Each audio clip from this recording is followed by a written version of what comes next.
ہم نے دیکھا کہ منگولوں نے اپنی بربریت اور حیران کن انتظامی ذہانت سے دنیا کو ایک دوسرے سے جوڑا۔ پھر ہم نے دیکھا کہ اسی رابطے نے سیام موت جیسی خوفناک وبا کو پھیلایا جس نے یورپ کو تباہ کر دیا، لیکن اسی تباہی کی راکھ سے ایک نیا اور زیادہ متحرک یورپی معاشرہ ابھرا۔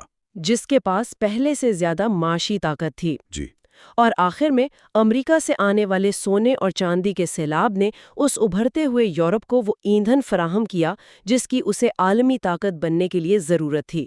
اس نے عالمی معیشت کا مرکز ہمیشہ کے لیے مشرق سے مغرب کی طرف منتقل کر دیا۔ آج کی گفتگو سے جو ایک آخری خیال ذہن میں ابھرتا ہے وہ یہ ہے کہ عالمی رابطہ ہمیشہ سے ایک دو دھاری تلوار رہا ہے۔ یہ ایک دلچسپ نقطہ ہے۔ یہ اپنے ساتھ دولت، علم اور ثقافت لاتا ہے، لیکن ساتھ ہی یہ پوری دنیا کو وبائی امراض اور معاشی بحرانوں جیسی مشترکہ آفات کے لیے بھی کھول دیتا ہے۔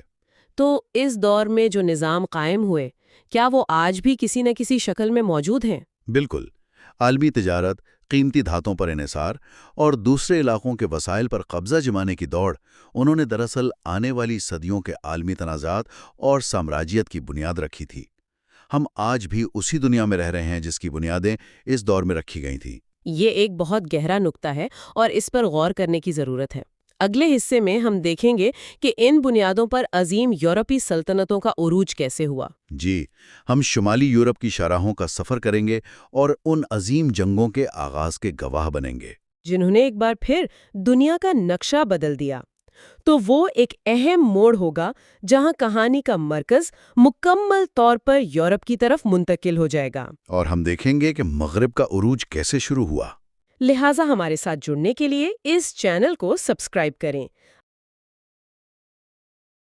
پچھلی بار ہم نے دیکھا تھا کہ کیسے دنیا کا مرکز صدیوں تک مشرق میں رہا، لیکن آج کہانی ایک ڈرامائی موڑ لیتی ہے۔ آج ہم دیکھیں گے کہ کیسے طاقت کا ترازو مشرق سے ہٹ کر شمالی یورپ کی طرف جھک گیا۔ ہم دیکھیں گے کہ کس طرح چند ممالک نے سمندروں پر راج کیا، بڑی بڑی سلطنتیں بنائیں اور پھر ایک دوسرے سے ایسے ٹکرائے کہ پوری دنیا ایک عالمی جنگ کی آگ میں جل گئی۔ بالکل، اور آج کی ہماری گفتگو کا محور یہی سمجھنا ہے کہ یہ سب ہوا کیسے۔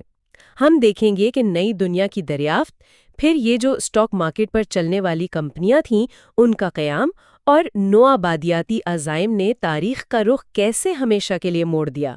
ہم فرینکوپن کی کتاب کے باب 13، 14 اور 16 سے اہم نکات لیں گے تاکہ شمالی یورپ کے عروج، سلطنتوں کے ٹکراؤ اور پھر پہلی عالمی جنگ تک کا سفر دیکھ سکے۔ اور یہ کہانی صرف بادشاہوں اور جنگوں کی نہیں ہے، یہ لالچ، جدت اور عالمی طاقت کے بدلتے ہوئے اصولوں کی کہانی ہے۔ تو آئیے اس کی کھوج کرتے ہیں۔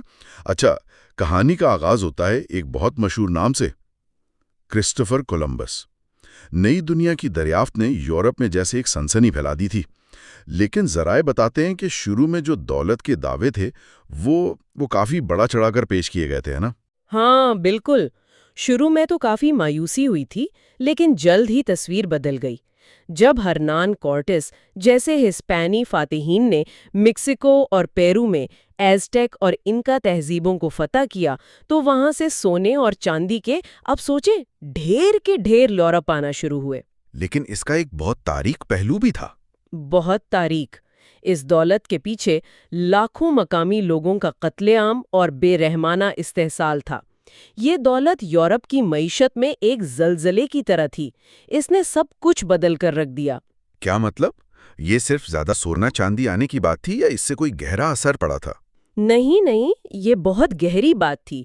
دیکھیے، اس کو ایسے سمجھے کہ پہلے یورپ میں دولت کا پیمانہ زمین تھی۔ اچھا۔ جس کے پاس جتنی زیادہ زمین وہ اتنا ہی طاقتور۔ یہ تھا جاگیردارانہ نظام، یعنی فیوڈلزم۔ صحیح۔ لیکن امریکہ سے آنے والے سونے چاندی نے اس کھیل کے اصول ہی بدل دیے۔ اب دولت کی تعریف تھی کیش، نقد پیسہ، اور اس پیسے نے ایک نئے طبقے کو جنم دیا جو زمیندار نہیں تھے بلکہ تاجر تھے، بینکر تھے، سرمایہ کار تھے۔ اچھا، تو یہیں سے تجارتی سرمایہ داری یعنی مرکنٹائل کیپٹلزم کی بنیاد پڑی۔ بالکل وہیں سے۔ اچھا، تو جب اسپین اور پرتگال نئی دنیا سے دولت لوٹنے میں مصروف تھے، اسی دوران ایک بہت چھوٹا سا ملک نیدرلینڈز ایک عالمی سپر پاور بن کر ابھر رہا تھا۔ یہ بات مجھے ہمیشہ حیران کرتی ہے۔ ایک ایسا ملک جو زیادہ تر دلدلی زمین پر مشتمل ہے، وہ عالمی تجارت پر کیسے چھا گیا؟ یہ صحیح وقت پر صحیح حکمت عملی اپنانے کی بہترین مثال ہے۔ جب یورپ کی بڑی طاقتیں جیسے اسپین اور فرانس ایک دوسرے کے ساتھ 30 سالہ جنگ جیسے مہنگے اور تباکن مذہبی اور سیاسی جھگڑوں میں الجھی ہوئی تھیں، اپنا خون بہا رہی تھی۔ جی بالکل، تو ڈچ لوگوں نے اپنی پوری توجہ ایک ہی چیز پر مرکوز کی: پیسہ کمانا۔ انہوں نے جہاز رانی میں ایسی جدتیں متعارف کروائیں جن سے ان کے بحری جہاز تیز بھی ہو گئے اور سستے بھی۔ لیکن ان کا سب سے بڑا ہتھیار تھا 1602 میں قائم ہونے والی ڈچ ایسٹ انڈیا کمپنی یعنی VOC۔ VOC کا نام تو تاریخ میں بہت بڑا ہے، لیکن یہ باقی تجارتی کمپنیوں سے اتنی مختلف کیوں تھی؟ دیکھیں، یہ ایک انقلابی خیال تھا۔ مطلب سوچیں کہ ایک پرائیویٹ کمپنی ہے جو ایمسٹرڈیم کی اسٹاک مارکیٹ پر ٹریڈ ہو رہی ہے، لیکن اس کے پاس اپنی فوج اور بحریہ ہے۔ وہ دوسرے ملکوں سے جنگ کر سکتی ہے، معاہدے کر سکتی ہے اور نو آبادیاں بھی قائم کر سکتی ہے۔ یعنی ریاست کے اندر ایک ریاست۔ بالکل۔ اس ماڈل نے انہیں ایشیا، خاص طور پر انڈونیشیا کے مسالوں کی تجارت پر مکمل کنٹرول دے دیا اور اتنی دولت اکٹھی کی کہ 17ویں صدی کو ڈچ گولڈن ایج کہا جاتا ہے۔ ایمسٹرڈیم دنیا کا امیر ترین شہر بن گیا تھا۔ یہ ایک حیرت انگیز تضاد ہے۔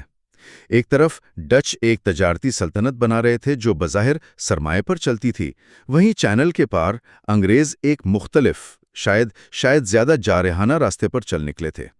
ان کی کہانی کیسے شروع ہوئی؟ انگریزوں نے ڈچ ماڈل کو دیکھا اور اسے بہتر بنانے کی کوشش کی۔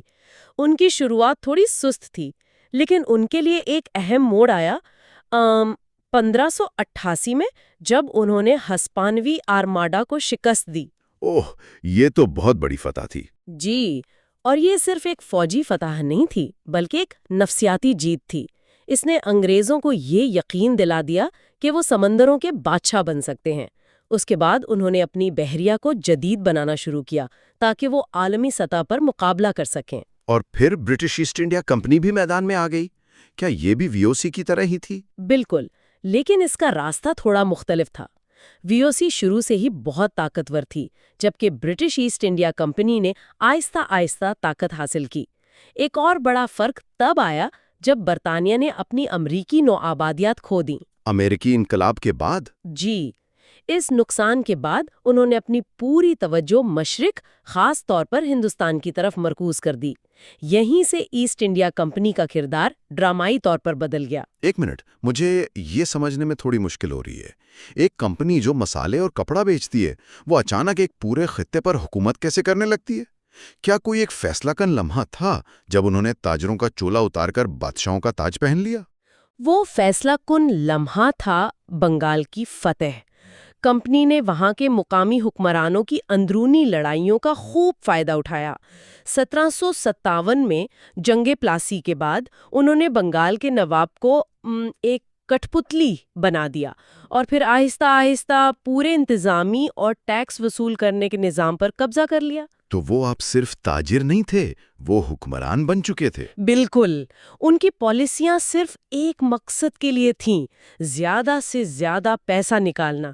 اس کے لیے انہوں نے مقامی آبادی پر بھاری ٹیکس لگائے اور بے تحاشا تشدد کیا۔ اور اس کا نتیجہ کیا نکلا؟ اس کا نتیجہ 1770 کی دہائی میں بنگال کے خوفناک قحط کی صورت میں نکلا، جس میں ایک اندازے کے مطابق 1 کروڑ لوگ 1 کروڑ؟ جی، آبادی کا تقریباً 1/3 حصہ بھوک سے مر گیا۔ یعنی یہ کوئی قدرتی آفت نہیں تھی، بلکہ انسان کی بنائی ہوئی تباہی تھی جو لالچ پر مبنی پالیسیوں کا نتیجہ تھی۔ بالکل، یہ واقعہ فرینکوپن کے مطابق یورپی ذہنیت میں ایک بڑی تبدیلی کو ظاہر کرتا ہے۔ ایشیا کو اب عجائبات اور خزانوں کی سرزمین کے طور پر نہیں بلکہ ایک ایسی جگہ کے طور پر دیکھا جانے لگا جسے فتح کیا جا سکتا تھا اور جس کے وسائل کا بے رحمی سے استحصال کیا جا سکتا تھا۔ تو اب 19ویں صدی کے آخر تک ہمارے پاس برطانیہ جیسی بہت بڑی عالمی سلطنت ہے، ڈچ اپنی نو آبادیاں سنبھالے ہوئے ہیں اور روس بھی مشرق اور وسطی ایشیا میں پھیل رہا ہے۔ یہ تو ایک بارود کا ڈھیر لگ رہا ہے جو کسی بھی وقت پھٹ سکتا تھا۔ اور ایسا ہی تھا۔ برطانیہ اور روس کے درمیان وسطی ایشیا میں اثر و رسوخ کی ایک جنگ چل رہی تھی جسے دی گریٹ گیم کہا جاتا تھا۔ صحیح۔ برطانیہ کو ہمیشہ یہ ڈر لگا رہتا تھا کہ روس افغانستان کے راستے ہندوستان پر حملہ نہ کر دے، جو اس کی سلطنت کا سب سے قیمتی ہیرا تھا۔ اسی دوران روس نے ایران، جسے اس وقت فارس کہا جاتا تھا، کے ساتھ اپنے تعلقات بڑھانا شروع کر دیے، جس سے لندن میں خطرے کی گھنٹیاں بجنے لگیں۔ اچھا، تو یہاں پر ایک نیا موڑ آتا ہے، کیونکہ اب تک ہم سمندری طاقت کی بات کر رہے تھے، لیکن اب جرمنی ایک زمینی طاقت کے طور پر ابھر رہا ہے، جس کے عزائم براہ راست برطانوی سمندری راستوں کو چیلنج کر رہے تھے۔ یہ تو شطرنج کی بساط پر ایک بالکل نیا کھلاڑی آ گیا۔ بالکل، 1871 میں جرمنی کے اتحاد کے بعد اس نے حیران کن رفتار سے صنعتی ترقی کی۔ اس کی فیکٹریاں برطانیہ سے زیادہ سٹیل بنا رہی تھیں، اور اس نے اپنی فوج اور بحریہ کو دنیا کی جدید ترین افواج میں سے ایک بنا لیا تھا۔ جرمنی کو لگا کہ اس عالمی طاقت کی دوڑ میں وہ پیچھے رہ گیا ہے، اور اب اسے بھی اپنی سورج میں جگہ چاہیے۔ اور ان کے عزائم کا سب سے بڑا مظہر کیا تھا؟ ان کا سب سے بڑا منصوبہ تھا برلن سے بغداد تک ریلوے لائن بنانے کا۔ ایک ریلوے لائن سے برطانیہ اور روس کو اتنا کیا خطرہ ہو سکتا تھا؟ دیکھیں، یہ صرف ایک ریلوے لائن نہیں تھی، یہ ایک اسٹریٹیجک شاہراہ تھی۔ برطانیہ کے لیے اس کا مطلب تھا کہ جرمنی کو خلیج فارس تک براہ راست زمینی رسائی مل جائے گی، جو ہندوستان جانے والے ان کے بحری راستے کے لیے ایک بہت بڑا خطرہ تھا۔ اور روس کے لیے؟ روس کو ڈر تھا کہ اس سے سلطنت عثمانیہ اور فارس میں جرمن اثر و رسوخ بڑھ جائے گا، جو اس کے جنوبی علاقوں کے لیے خطرہ تھا۔ اس ایک منصوبے نے پرانے دشمنوں کو ایک دوسرے کے قریب آنے پر مجبور کر دیا۔ تو یہاں سے وہ مشہور اتحاد بننے شروع ہوئے جنہوں نے پہلی عالمی جنگ کی بنیاد رکھی۔ جی ہاں، اس سے ایک اہم سوال پیدا ہوتا ہے نا، کہ ایک ابھرتی ہوئی طاقت کو کیسے روکا جائے؟ جرمنی کے بڑھتے ہوئے خطرے نے وہ کر دکھایا جو ناممکن لگتا تھا۔ برطانیہ اور روس، جو ایک صدی سے ایک دوسرے کے جانی دشمن تھے، انہوں نے مشترکہ خطرے کا مقابلہ کرنے کے لیے ہاتھ ملا لیے۔ اچھا، 1907 میں انہوں نے اینگلو روسی اینٹینٹ پر دستخط کیے، یعنی دو پرانے دشمن جو ایک دوسرے پر کبھی بھروسہ نہیں کرتے تھے، اب ایک نئے اور زیادہ خطرناک کھلاڑی جرمنی کا مقابلہ کرنے کے لیے ایک ہو رہے تھے۔ تو یورپ کی فضا میں ایک عجیب سی کشیدگی تھی۔ بہت زیادہ شکوک و شبہات، خوف، قوم پرستی اور اس یقین سے بھری ہوئی تھی کہ ایک بڑی جنگ اب ہو کر رہے گی۔ اور پھر 28 جون 1914 کو سراجیوو میں وہ واقعہ پیش آیا جس نے اس بارود کے ڈھیر کو آگ لگا دی۔ آسٹریا ہنگری کے ولی عہد آرک ڈیوک فرانس فرڈینینڈ کا قتل۔ اس کے بعد تو جیسے واقعات کی ایک ایسی زنجیر شروع ہوئی جسے کوئی روک ہی نہیں سکا۔ وہ ایک چنگاری تھی۔ آسٹریا ہنگری نے سربیا کو الٹیمیٹم دیا، روس نے سربیا کی حمایت کا اعلان کر دیا کیونکہ وہ خود کو سلاو قوموں کا محافظ سمجھتا تھا۔ اور جرمنی اپنے اتحادی کے ساتھ کھڑا ہو گیا۔ جی، جرمنی نے اپنے اتحادی آسٹریا ہنگری کا ساتھ دینے کا وعدہ کیا، اور پھر فرانس اور برطانیہ بھی اس جنگ میں کھنچے چلے آئے۔ ہر ملک کو لگا کہ اگر وہ پیچھے ہٹا تو کمزور سمجھا جائے گا۔ کسی کو اندازہ نہیں تھا کہ یہ جنگ کتنی خوفناک اور طویل ہوگی۔ سب کا خیال تھا کہ یہ چند مہینوں میں ختم ہو جائے گی۔ بالکل، لیکن ایسا نہیں ہوا۔ یہ جنگ 4 سال تک چلی، اور اس کے نتائج تباہ کن سے بھی بڑھ کر۔ جی، یہ انسانی تاریخ کی پہلی صنعتی جنگ تھی۔ اس میں مشین گنیں، ٹینک، زہریلی گیس اور ہوائی جہاز استعمال ہوئے۔ 1 کروڑ سے زیادہ فوجی مارے گئے۔ اس نے دنیا کا نقشہ بدل دیا۔ 4 بڑی سلطنتیں ختم ہو گئیں۔ سلطنت عثمانیہ، آسٹرو ہنگیرین، روسی اور جرمن سلطنتیں ہمیشہ کے لیے ختم ہو گئیں۔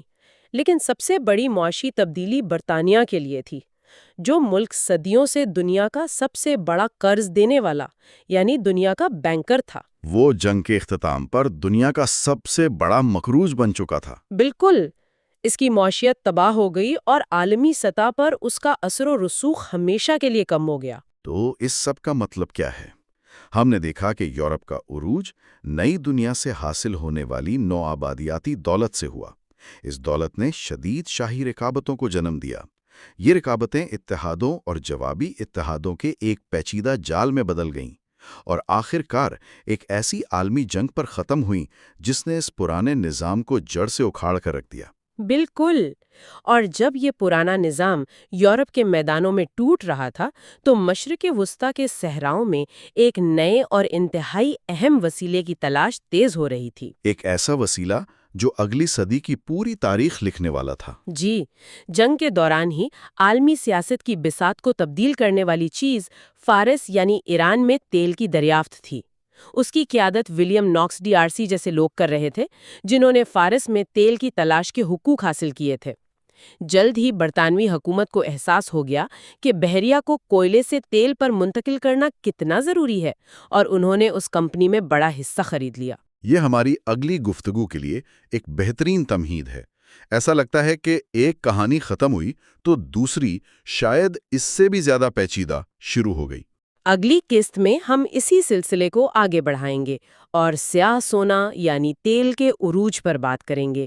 ہم یہ بھی دیکھیں گے کہ کس طرح گندم جیسی بنیادی اجناس کے لیے عالمی جدوجہد نے نئی شاہراہیں بنائیں اور 2 عالمی جنگوں کی راکھ سے ابھرنے والے نئے عالمی تنازع یعنی سرد جنگ کا جائزہ لیں گے. بالکل. اگلی قسط میں ہم دیکھیں گے کہ کس طرح 20ویں صدی میں وسائل، خاص طور پر تیل اور خوراک پر کنٹرول نے عالمی طاقت کی نئی تعریف کی اور امریکہ اور سوویت یونین کے درمیان ایک نئی کشمکش کو جنم دیا. پچھلی بار ہم نے دیکھا تھا کہ پہلی جنگ عظیم کے شعلے کیسے بھڑکے تھے. آج ہم 20ویں صدی کی کہانی کو سمجھنے کی کوشش کریں گے جسے ہم اکثر نظریات کی جنگ سمجھتے ہیں، یعنی کمیونزم مقابلہ کیپٹلزم. جی ہاں. لیکن فرانکوپن کے مطابق یہ دراصل 2 بنیادی ضرورتوں کی کہانی ہے، مشینوں کے لیے تیل اور انسانوں کے لیے روٹی.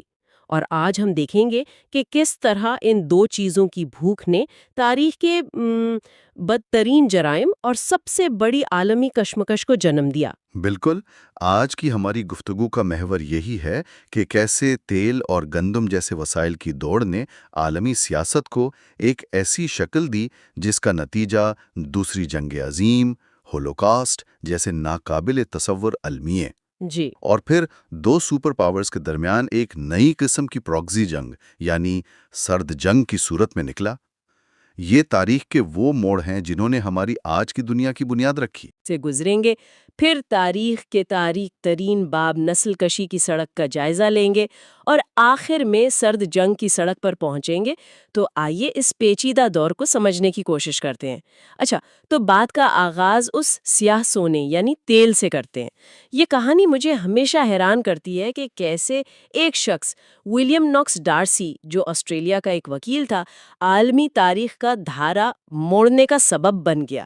یہ قسمت تھی، ذہانت تھی، یا کیا تھا یہ؟ دیکھیں، یہ تینوں چیزوں کا مرکب تھا.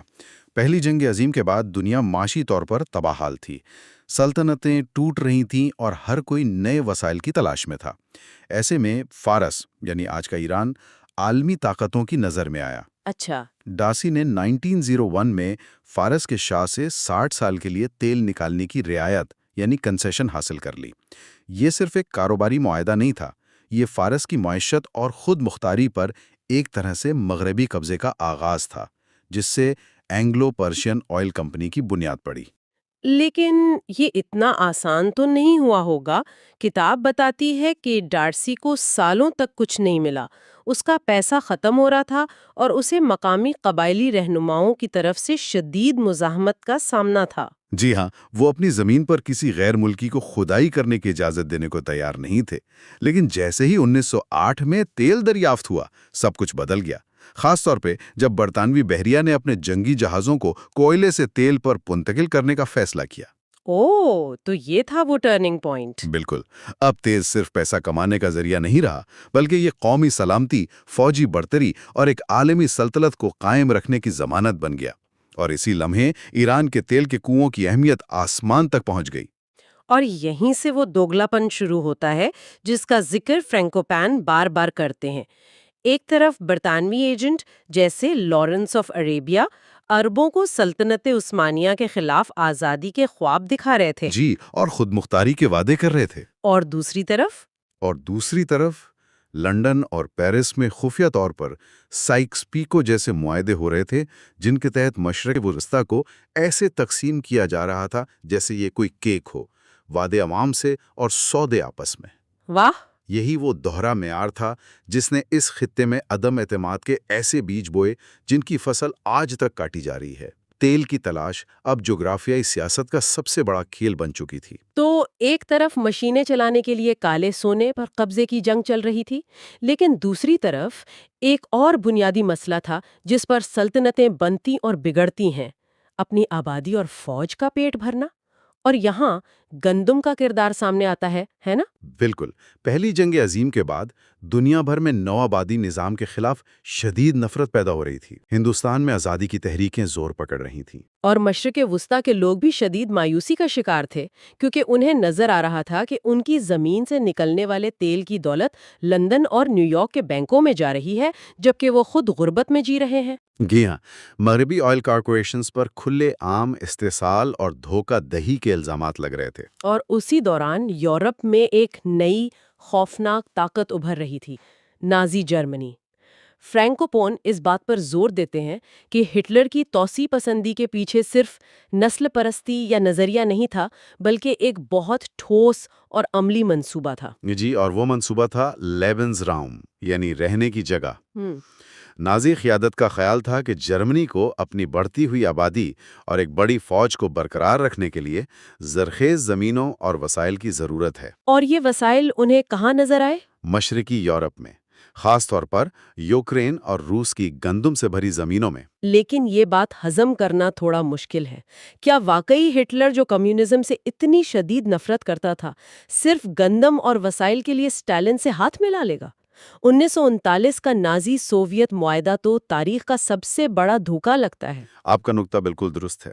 یہ ایک صفاقانہ اور موقع پرستانہ حساب کتاب تھا۔ مطلب نظریات سے بھی بڑھ کر؟ جی، ہٹلر کے لیے یہ معاہدہ وقت حاصل کرنے اور پولینڈ پر حملہ کرتے وقت اپنی مشرقی سرحد کو محفوظ بنانے کا ایک طریقہ تھا، لیکن اس کے طویل مدتی منصوبے واضح تھے۔ سوویت یونین پر حملہ کر کے اس کے اناج کے وسیع ذخائر پر قبضہ کرنا تاکہ جرمنی ایک ایسی جنگ لڑ سکے جو سالوں تک جاری رہے۔ تو یہ ظاہر کرتا ہے کہ دوسری جنگ عظیم کے دہانے پر انسانی جانوں سے زیادہ وسائل کی قیمت لگائی جا رہی تھی۔ بالکل، بے رحمی سے۔ اور وسائل پر کنٹرول کی یہی بے رحمانہ منطق جلد ہی ایک اور بھیانک شکل اختیار کر لیتی ہے۔ اب ہم تاریخ کے ایک انتہائی تاریک باب، نسل کشی کی سڑک کی طرف بڑھ رہے ہیں۔ جی، 1930 کی دہائی میں صورتحال انتہائی کشیدہ تھی۔ ایک طرف ڈیوڈ بین گورین جیسی یہودی رہنما فلسطین کی طرف یہودیوں کی بڑے پیمانے پر ہجرت کی کوشش کر رہے تھے تاکہ نازی جرمنی کے ظلم سے بچا جا سکے۔ اور دوسری طرف یروشلم کے مفتی اعظم جیسے کچھ عرب رہنما برطانوی راج سے چھٹکارا پانے کے لیے نازی جرمنی کے ساتھ تعاون کے راستے تلاش کر رہے تھے۔ اسی دوران نازی حکومت نے یہودیوں کے مسئلے کا ایک نام نہاد حتمی حل پیش کرنا شروع کیا، لیکن یہ حل ابتدا میں وہ نہیں تھا جسے آج ہم جانتے ہیں۔ بالکل نہیں۔ ابتدائی منصوبے جبری نقل مکانی کے تھے۔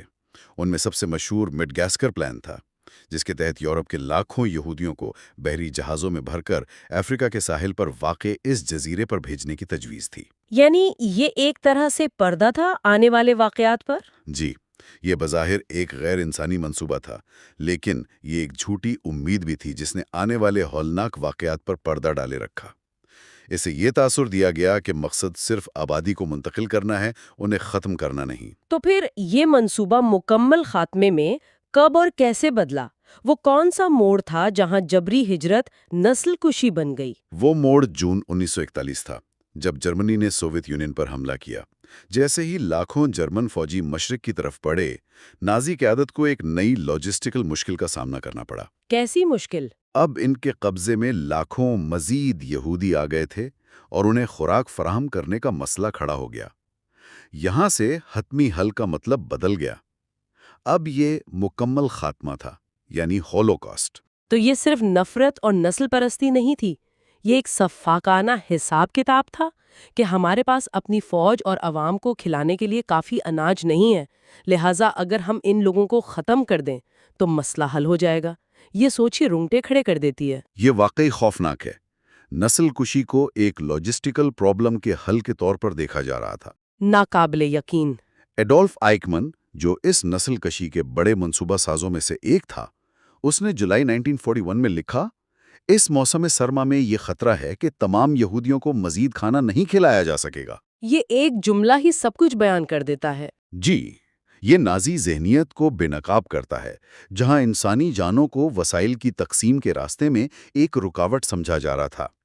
اور ستم ظریفی دیکھیں، دوسری جنگ عظیم بظاہر ظلم کو روکنے کے لیے لڑی گئی، لیکن اس کا خاتمہ یورپ پر آئرن کرٹن یعنی آئرن کرٹن کے گرنے پر ہوا، جس نے دنیا کو 2 دشمن کیمپوں میں تقسیم کر دیا۔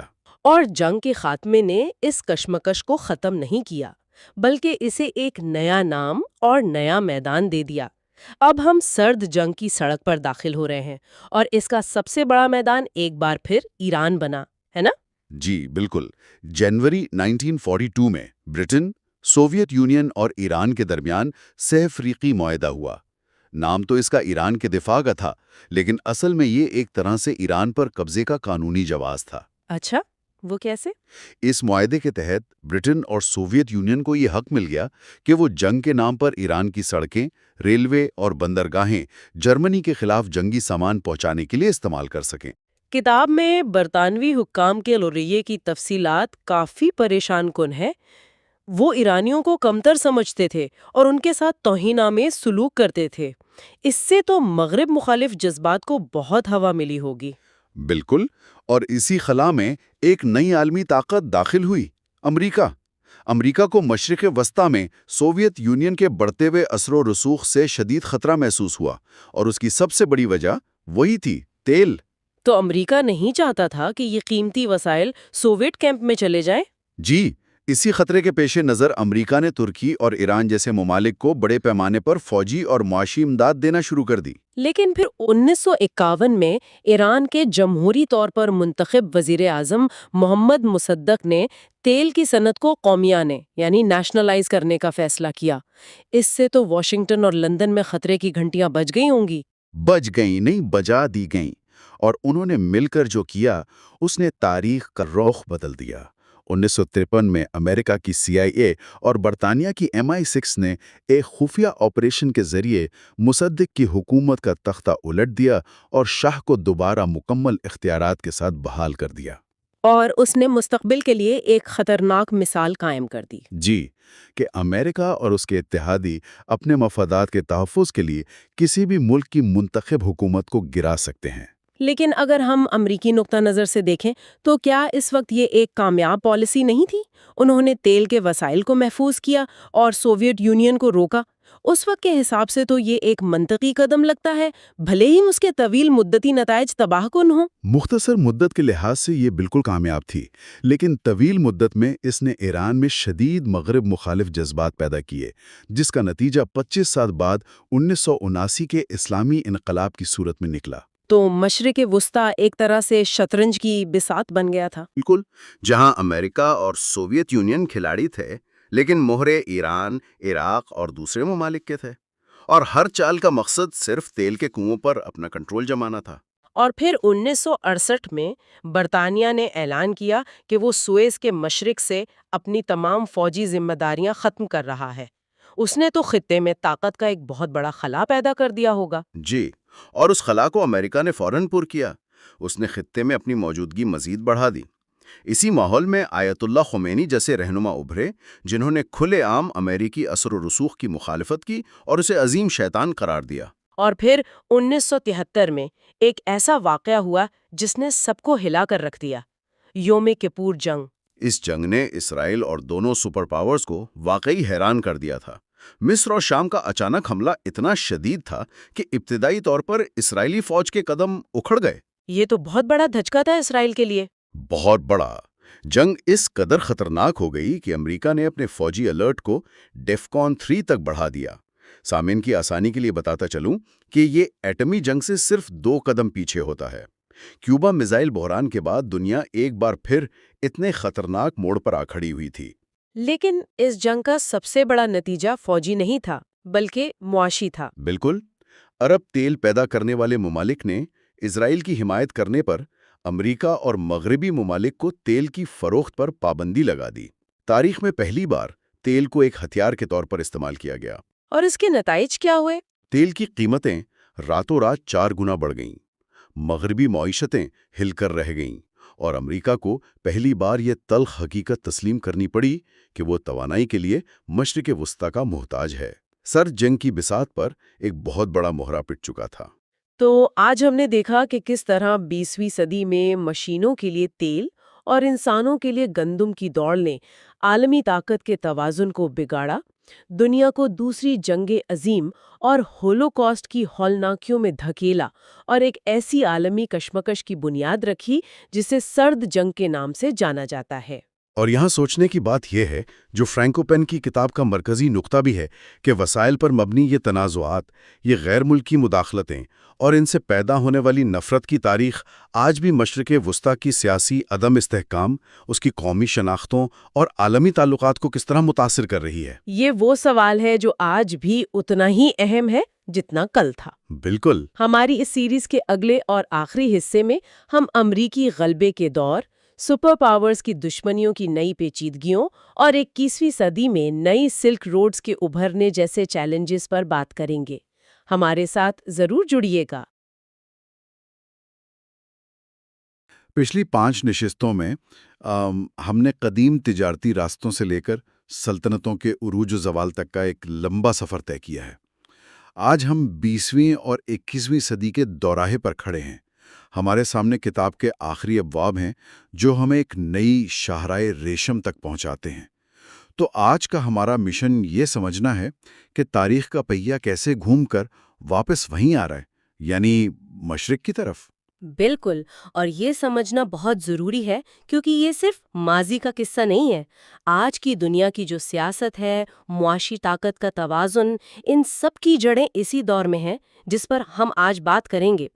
فرینکو پون ہمیں بتاتے ہیں کہ دوسری جنگ عظیم کے بعد شاہراہ ریشم کا دل ایک نئے کھیل کا میدان بننے والا تھا، اور اس کھیل کا سب سے قیمتی اثاثہ تھا تیل، یعنی کالا سونا۔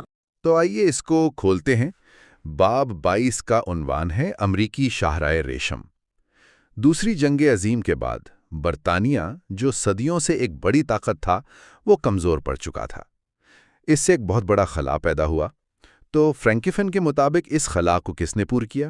دیکھیں، اس خلا کو پر کرنے کے لیے امریکہ ایک نئی عالمی طاقت کے طور پر سامنے آیا، لیکن فرینکیفن واضح کرتی ہیں کہ یہ تبدیلی بنیادی طور پر معاشی تھی۔ امریکہ کی نظر مشرق وسطیٰ کے تیل کے بے پناہ ذخائر پر تھی۔ اچھا۔ جنگ کے بعد دنیا کی تعمیر نو اور معاشی ترقی کے لیے توانائی کی ضرورت تھی، اور وہ توانائی تھی تیل۔ تو امریکہ نے ایک پوری حکمت عملی بنائی کہ یہ تیل مغربی دنیا، خاص طور پر امریکہ کے دسترس میں رہے۔ اور اسی نیٹ ورک کو وہ امریکی شاہراہ ریشم کا نام دیتے ہیں؟ جی بالکل، یہ پائپ لائنوں، بحری راستوں، فوجی اڈوں اور سیاسی اتحاد کا ایک جال تھا جس کا مقصد صرف اور صرف تیل کے بہاؤ کو کنٹرول کرنا تھا۔ اور اس کی سب سے ڈرامائی مثال ہمیں ایران میں نظر آتی ہے۔ 1953 میں وزیر اعظم محمد مصدق کی حکومت کا تختہ الٹ دیا گیا۔ کتاب اسے ایک فیصلہ کن موڑ قرار دیتی ہے۔ یہ اتنا اہم کیوں تھا؟ مطلب یہ تو ایک ملک کا اندرونی معاملہ لگتا ہے۔ یہیں پر فرینکو پین کا تجزیہ بہت گہرا ہو جاتا ہے۔ مصدق کا سب سے بڑا جرم، آپ کہہ سکتی ہیں، یہ تھا کہ انہوں نے ایران کی تیل کی صنعت کو قومیہ لیا تھا، یعنی اسے برطانوی کنٹرول سے نکال دیا۔ جی، اسے ایرانی ریاست کی ملکیت بنا دیا تھا۔ یہ مغربی مفادات پر ایک براہ راست حملہ تھا۔ اسی لیے امریکہ کی CIA اور برطانیہ کی MI6 نے مل کر ان کی حکومت ختم کر دی اور شاہ ایران کو دوبارہ تخت پر بٹھا دیا۔ اچھا۔ یہ واقعہ اس لیے ایک فیصلہ کن موڑ تھا کیونکہ اس نے آنے والی دہائیوں کے لیے امریکی پالیسی کا ایک نمونہ طے کر دیا۔ پیغام واضح تھا، جو بھی ہمارے تیل کے مفادات کو چیلنج کرے گا اسے ہٹا دیا جائے گا، چاہے اس کے لیے آمروں کی حمایت ہی کیوں نہ کرنی پڑے۔ کرنے کی کوشش تھی، لیکن ظاہر ہے امریکہ اس بساط پر اکیلا کھلاڑی نہیں ہو سکتا تھا۔ یہاں سے ہم باب 23 میں داخل ہوتے ہیں، سپر پاورز کی دشمنی کی راہ۔ سوویت یونین کیا کر رہا تھا؟ بالکل ٹھیک، سوویت یونین کے لیے یہ صورتحال بہت تشویشناک تھی۔ اس کے پڑوس میں امریکہ اپنا اثر و رسوخ تیزی سے بڑھا رہا تھا۔ تو جب 1968 میں برطانوی وزیر اعظم ہیرلڈ ولسن نے اعلان کیا کہ برطانیہ سویز کے مشرق سے اپنی فوجی ذمہ داریاں ختم کر رہا ہے، تو سوویت یونین کے لیے دروازہ کھل گیا۔ جی، انہوں نے اسے ایک سنہری موقع سمجھا۔ انہوں نے خطے میں امریکہ مخالف جذبات کو ہوا دینا شروع کر دیا۔ عراق، شام، مصر جیسے ممالک میں نیشنلسٹ حکومتوں کی حمایت کی، انہیں ہتھیار دیے اور اپنے تعلقات مضبوط کیے۔ تو یہ خطہ جو کبھی تہذیبوں کا سنگم تھا، اب سرد جنگ کا ایک گرم محاذ بن گیا۔ ایک طرف امریکہ اور اس کے اتحادی، جیسے شاہ ایران اور سعودی عرب، اور دوسری طرف سوویت یونین اور اس کے حمایتی ممالک۔ کتاب میں ذکر ہے کہ اس عالمی کشمکش نے خطے کے اندرونی حالات پر بھی گہرے اثرات ڈالے۔ یقیناً اس کشمکش نے مقامی سیاست کو بالکل بدل کر رکھ دیا۔ تیل کی دولت نے خلیجی ممالک کو امیر تو کر دیا، لیکن یہ پیسہ اکثر آمرانہ حکموں کو مضبوط کرنے اور عوام کی سیاسی آزادیوں کو دبانے کے لیے استعمال ہوا۔ اور آیت اللہ خمینی جیسی شخصیات کا ابھار وہ بھی اسی تناظر میں تھا۔ بالکل، فرینکوپن انہیں اسی تناظر میں دیکھتی ہیں۔ خمینی صرف ایک مذہبی رہنما نہیں تھے، وہ امریکی سامراجیہ اور شاہ کی پالیسیوں کے سب سے بڑے ناقد کے طور پر ابھرے۔ کتاب کے مطابق امریکہ کی سب سے بڑی غلط فہمی یہ تھی کہ وہ شاہ ایران پر مکمل انحصار کر بیٹھا تھا۔ وہ زمینی حقائق کو سمجھ نہیں پائے۔ جی، وہ یہ سمجھنے میں ناکام رہے کہ زمین پر لوگ کیا سوچ رہے ہیں، ان کی امنگیں کیا ہیں، اور شاہ کی حکومت اندر سے کتنی کھوکھلی ہو چکی ہے۔ وہ صرف تہران کے محلات کو دیکھ رہے تھے، گلیوں میں جو انقلاب پنپ رہا تھا اسے نہیں۔ اور یہاں سے بات واقعی تباہی کی طرف جاتی ہے، جو ہمیں باب 24 تک لے آتی ہے، تباہی کا راستہ۔ ان تمام پالیسیوں، غلط فہمیوں اور دشمنیوں کا نتیجہ کیا نکلا؟ فرینکوپن 1973 کی یوم کیپور جنگ کو ایک اور اہم موڑ بتاتے ہیں۔ یہ جنگ کئی لحاظ سے ایک گیم چینجر تھی۔ پہلی بار عرب ممالک نے سعودی عرب کی قیادت میں اسرائیل کے خلاف ایک متحدہ محاذ بنایا۔ لیکن اس جنگ کا سب سے بڑا ہتھیار ٹینک یا جہاز نہیں تھے، بلکہ تیل تھا۔ تیل؟ وہ کیسے؟ عرب ممالک نے امریکہ اور دیگر مغربی ممالک کو تیل کی سپلائی روک دی، جنہوں نے جنگ میں اسرائیل کی حمایت کی تھی۔ تاریخ میں پہلی بار تیل کو ایک ہتھیار کے طور پر استعمال کیا گیا۔ اور اس کے نتائج ظاہر ہے تباہ کن ہوں گے، بہت زیادہ۔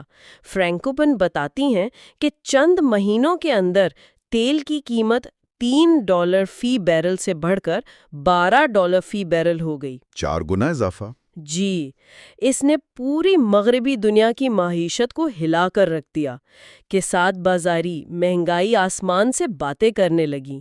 یہ مغرب کے لیے ایک بہت بڑا جھٹکا تھا۔ اچھا۔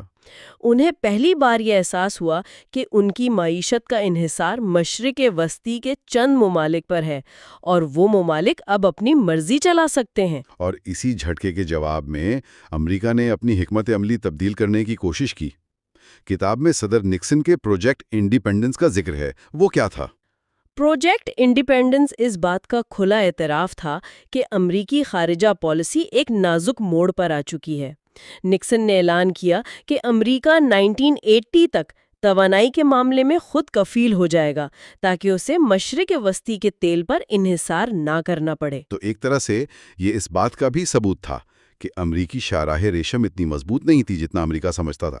بالکل، اور اس ناکامی کا سب سے بڑا ثبوت 1979 میں ایران کا اسلامی انقلاب تھا، جب امریکہ کا خطے میں سب سے مضبوط اتحادی شاہ ایران تنکوں کی طرح بکھر گیا۔ تو ہم نے دیکھا کہ کس طرح امریکہ نے ایک شاہراہ بنانے کی کوشش کی، پھر سرد جنگ نے اسے ایک میدان جنگ بنا دیا، اور پھر اسی شاہراہ پر تباہی آئی۔ اس سب کے بعد ہم کتاب کے آخری اور سب سے اہم باب پر پہنچتے ہیں، نئی شاہراہیں ریشم۔ یہ تمام واقعات ہمیں اس نتیجے پر کیسے پہنچاتے ہیں؟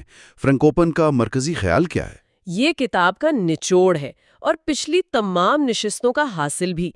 فرینکوپن یہ دلیل دیتی ہیں کہ پچھلے 500 سال سے دنیا کا جو معاشی، سیاسی اور ثقافتی مرکز تھا، وہ مغرب کی طرف تھا، پہلے یورپ پھر امریکہ۔ جی، لیکن اب 21ویں صدی میں یہ مرکز ثقل ڈراماٹک تیزی کے ساتھ واپس مشرق کی طرف منتقل ہو رہا ہے۔ قدیم شاہراہ ریشم کے علاقے چین، وسطی ایشیا، ایران، ترکی اور مشرق وسطیٰ ایک بار پھر دنیا کے مستقبل کا تعین کر رہے ہیں۔ گویا تاریخ کا ایک پورا چکر مکمل ہو رہا ہے۔ لیکن اس نئی شاہراہ ریشم کی شکل کیسی ہے؟